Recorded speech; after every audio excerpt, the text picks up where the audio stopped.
நண்பர்கள் அனைவருக்கும் வணக்கம். இன்னைக்கு நம்ம இந்த வீடியோல தமிழகத்தில் மீண்டும் பல மாவட்டங்களில் கனமழை என்ற தகவல் வெளியாகியுள்ளது. சோ அதை பத்தி தான் இப்ப நம்ம பார்க்க போறோம்.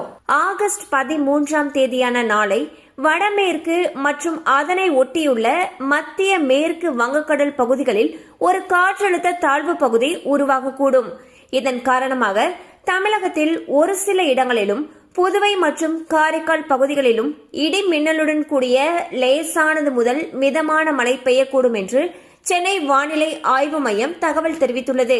மேலும் விழுப்புரம், கடலூர், தஞ்சாவூர், புதுக்கோட்டை, சிவகங்கை ஆகிய மாவட்டங்களில் ஓரிரு இடங்களிலும் புதுவையிலும் கனமழை பெய்ய வாய்ப்புள்ளது.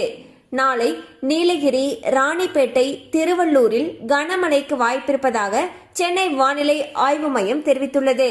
ஸோ பாத்தீங்கன்னா தமிழகத்துல மீண்டும் பல மாவட்டங்கள்ல கனமழைக்கு வாய்ப்பு இருப்பதாக வானிலை ஆய்வு மையம் அறிவிச்சிருக்காங்க. ஸோ மழை அதிகமாக பெய்யும் பட்சத்தில் அந்த பகுதிகளில் இருக்கக்கூடிய பள்ளி கல்லூரிகளுக்கு விடுமுறை விடப்படுவதற்கான வாய்ப்புகள் அதிக அளவில் இருக்கு. கண்டிப்பா அந்த அப்டேட் உங்களுக்கு பயனுள்ளதா இருந்திருக்கும் நம்புறோம். மேலும் இது போல அப்டேட்ஸ் உங்களை உடனே ரீச் ஆகணும்னு நினைச்சீங்கன்னா நம்ம சேனலோட தொடர்ந்து இணைந்திருங்கள்.